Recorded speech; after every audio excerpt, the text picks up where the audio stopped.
Hello everyone, welcome back. Study ম্যাথমেটিক্সে প্রত্যেককে স্বাগত জানিয়ে পঞ্চম শ্রেণী থেকে প্রথম অধ্যায় পৃষ্ঠা নং 25 ভিডিও পার্ট নং 46 করব। আজকে আমরা 4 দাগের প্রশ্নটি করব। 2 ছাড়া প্রত্যেক জোড় সংখ্যা মৌলিক না যৌগিক তা লিখি। তাহলে লিখব 2 ছাড়া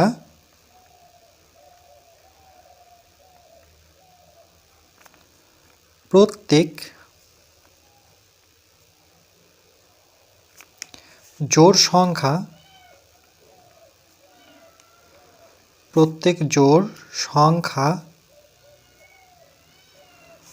2 ছাড়া প্রত্যেক জোড় সংখ্যা মৌলিক না যৌগিক। তাহলে এখানে মৌলিক নয়, সেটা হচ্ছে যৌগিক। যৌগিক সংখ্যা 2 ছাড়া, কারণ 2 হচ্ছে মৌলিক সংখ্যা। কেন 2 মৌলিক সংখ্যা? কারণ 2কে যদি আমরা ভাঙি, যেমন 11কে ভাঙলে 11কে 11, 7কে ভাঙলে 7 7, 5কে ভাঙলে 5 5, ঠিক একইভাবে 2কে যদি ভাঙি একটা 1 হবে আর একটা 2 হবে। কারণ 1 দিয়ে 2কে গুণ করলে পরে 2 2, 2কে কিন্তু আর ভাঙতে পারছি না। তাহলে 2 কি সংখ্যা? মৌলিক সংখ্যা। কিন্তু বলেছে 2 ছাড়া, মানে 2 বাদে প্রত্যেক জোড় সংখ্যা। এবার জোড় সংখ্যা কোনগুলো? জোড় সংখ্যা হচ্ছে 4, 6, 8, 10, 12, 14, 16, 18, 20। যেই সংখ্যাকে আমরা দুটো আলাদা করতে পারি, যেমন 4 ধরে নাও, 4টি যদি মিষ্টি থাকে 1 2 3 4, এটাকে আমরা 2 ভাগে ভাগ করতে পারবো। মানে একজনকে দুটো দিতে পারি আর একজনকে দুটো দিতে পারি। তাহলে সেগুলো জোড় সংখ্যা। যেমন 10টি যদি সন্দেশ থাকে, এই সন্দেশ 10টিকে আমরা একজনকে 5টি দিলাম আর একজনকে 5টি দিলাম। তাহলে এই ধরনের সংখ্যা হচ্ছে জোড় সংখ্যা। তো এখানে বলেছে 2 ছাড়া প্রত্যেক জোড় সংখ্যা যৌগিক সংখ্যা। তার কারণ এই 10কে যখন আমরা 2 দিয়ে ভাগ করব, তাহলে কত পাবো? 5 দ্বারা 5 5, 5 2 10। তাহলে একটা 2 পাচ্ছি, একটা 5 পাচ্ছি। তাহলে এই সংখ্যাগুলোকে আমরা জোড় সংখ্যা বলবো। তাহলে এখানে এক লাইন এভাবে লিখব যে কারণ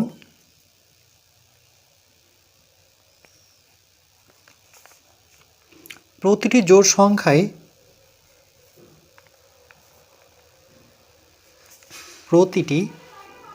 জোড়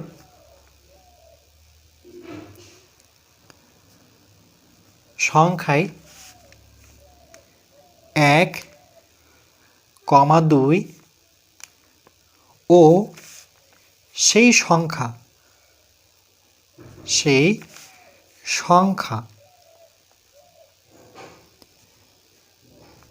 সংখ্যা দ্বারা বিভাজ্য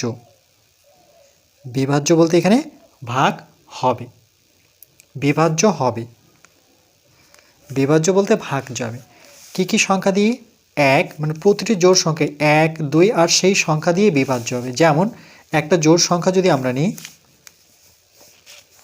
ধরে নাও নিলাম 16, তাহলে 16কে দেখো 1 দিয়ে কিন্তু ভাগ করতে পারি, 16কে 16, তাহলে বিভাজ্য হয়ে গেল। এই 16কে আবার আমরা 2 দিয়ে বিভাজ্য করতে পারি, 2 দিয়ে 8 2 16, বিভাজ্য হয়ে গেল। এই 16কে আবার আমরা 16 দিয়েও বিভাজ্য করতে পারি, 16কে 16। তাহলে দেখো মিলল কিনা? প্রতিটি জোড় সংখ্যায় 1 2 ও সেই সংখ্যা বলতে যেই সংখ্যাটি দিয়ে বিভাজ্য করব। যদি 16 নিই তাহলে 16 দিয়ে বিভাজ্য, যদি 10 নিই তাহলে 10 দিয়ে বিভাজ্য। তাহলে সেই সংখ্যা দ্বারা কি হবে? বিভাজ্য হতে হবে। তারপরে লিখব যে অর্থাৎ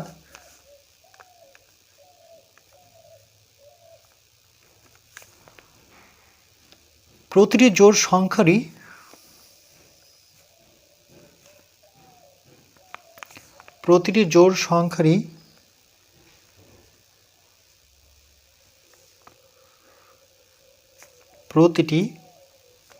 আচ্ছা, এখানে জোড় কথাটি লিখিনি।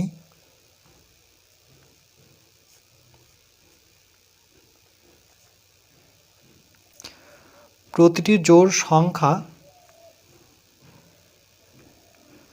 সংখ্যারই এক ও সেই সংখ্যা ছাড়া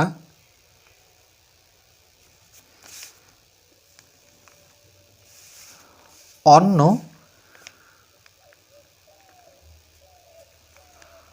গুণনীয়ক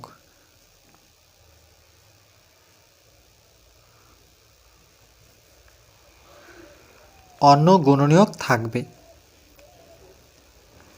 তাহলে এক ও সেই সংখ্যা ছাড়া অন্য গুণনীয়ক থাকবে। যেমন দেখো, এক ও সেই সংখ্যা ছাড়া এখানে গুণনীয়ক কি থাকলো? 2। যেমন আমরা যদি 4 নিই, 4 হচ্ছে জোড় সংখ্যা, তাহলে এক হয়তো আমরা 1 দিয়ে দিই, 4 অক্ষ 4, বা 4 দিয়ে যদি ভাগ করি তাহলে সেক্ষেত্রে 4 অক্ষ 4, আবার 2 দিয়ে যদি ভাগ করি তাহলে 2 দুগুণে 4। তাহলে দেখো, এক আর সেই সংখ্যা ছাড়াও কিন্তু 2 থাকছে। তাই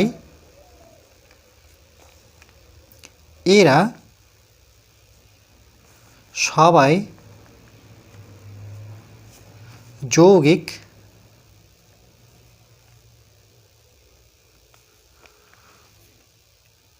যৌগিক সংখ্যা।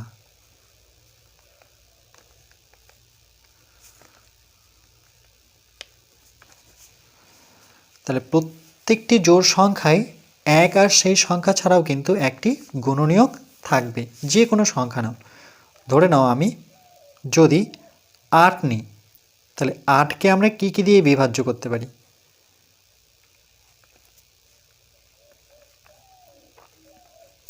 প্রথমে 1 দিয়ে দিতে পারি, 8 অক্ষ 8। তারপরে 8কে আমরা 8 দিয়ে দিতে পারি, 8 অক্ষ 8। তাহলে এক আর সেই সংখ্যা ছাড়া আর কি কি দিয়ে যেতে পারে? 2 দিয়ে, 4 দুগুণে 8। আবার 4 দিয়ে আমরা 8কে ভাগ করতে পারি, 4 দুগুণে 8। তাহলে এক আর সেই সংখ্যা ছাড়া যেই সংখ্যাটি দিয়ে আমরা জোড় সংখ্যাটিকে দিয়ে জোড় সংখ্যা দিয়ে যদি ভাগ করি তাহলে 1 হচ্ছে। এক আর সেই সংখ্যা ছাড়াও কিন্তু অন্য গুণনীয়ক থাকছে, যেমন 2 থাকছে, 4 থাকছে। তাহলে এই ধরনের সংখ্যাকে আমরা যৌগিক সংখ্যা বলবো।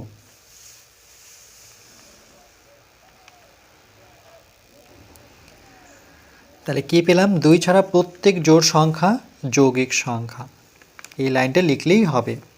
আর যদি জানতে হয় কেন, তার জন্য নিচের কারণটুকু কিন্তু লিখতে হবে বা জানতে হবে, যে কারণ প্রতিটি জোড় সংখ্যায় 1 দিয়ে ভাগ যাবে, 2 দিয়ে ভাগ যাবে ও সেই জোড় সংখ্যা দিয়ে তারা কী হবে? বিভাজ্য হবে। অর্থাৎ প্রতিটি জোড় সংখ্যারই এক ও সেই সংখ্যা ছাড়া অন্য গুণনীয়ক বা উৎপাদক বলতে পারি। গুণনীয়কের আরেক নাম কিন্তু উৎপাদক, এটাও মনে রাখবে।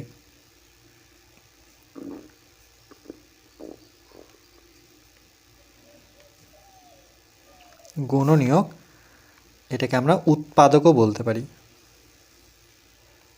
উৎপাদক গুণনীয়ক থাকবে, তাই এরা সবাই যৌগিক সংখ্যা। কে বাদে? তাহলে 2 বাদে। 2 যেহেতু জোড় সংখ্যা, কেন? দুটো আম আমরা একজনকে আরেকটি আম, একজনকে আরেকটি আম দিতে পারি। যেমন সন্দেশ, দুটো সন্দেশ কিন্তু না ভেঙে আমরা দিতে পারি। তাহলে 2 কিন্তু জোড় সংখ্যা, কিন্তু এখানে যৌগিক সংখ্যা নয়, তার কারণ 2 হচ্ছে মৌলিক সংখ্যা।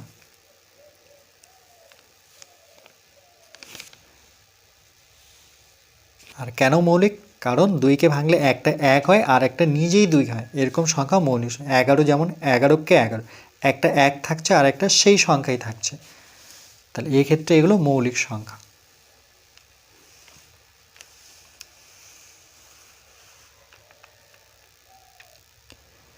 এরপর 5 নাম্বার, মৌলিক জোড় সংখ্যা লিখি।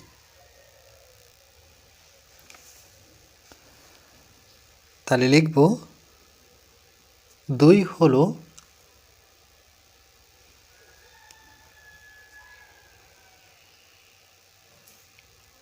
একমাত্র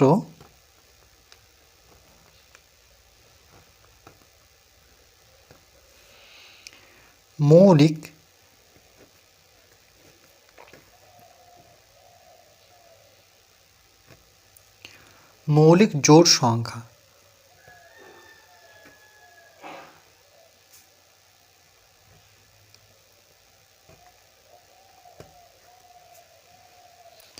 2 হলো একমাত্র মৌলিক, কিন্তু তারপরও এটা জোড় সংখ্যা। কেন? তার কারণ দুটো যদি আপেল থাকে তাহলে আমরা এটাকে যখন ভাগ করব, মানে দুজনকে দিব, তাহলে একটা পুরো সম্পূর্ণ আপেল দিতে পারছি, আর একজনকে কিন্তু সম্পূর্ণ আপেল দিতে পারছি। তাহলে এটা জোড় সংখ্যা, কিন্তু এটা যৌগিক নয়।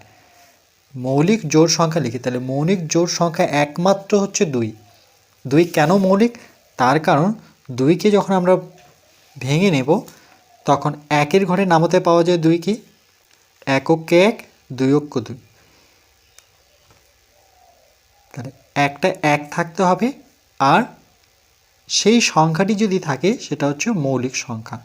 যেমন এখানে 11-র ক্ষেত্রে 11 আর 1 গুণ করলে 11 হয়।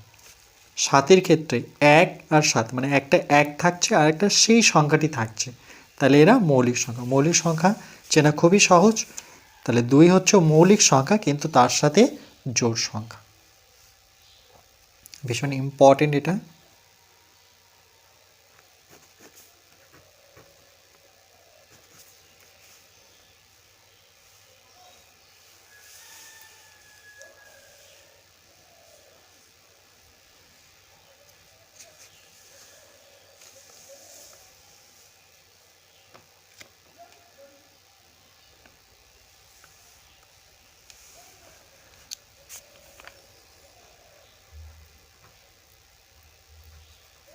এরপর পরবর্তী পার্ট নাম্বার 47-এ আমরা 6 দাগের প্রশ্নগুলি করব।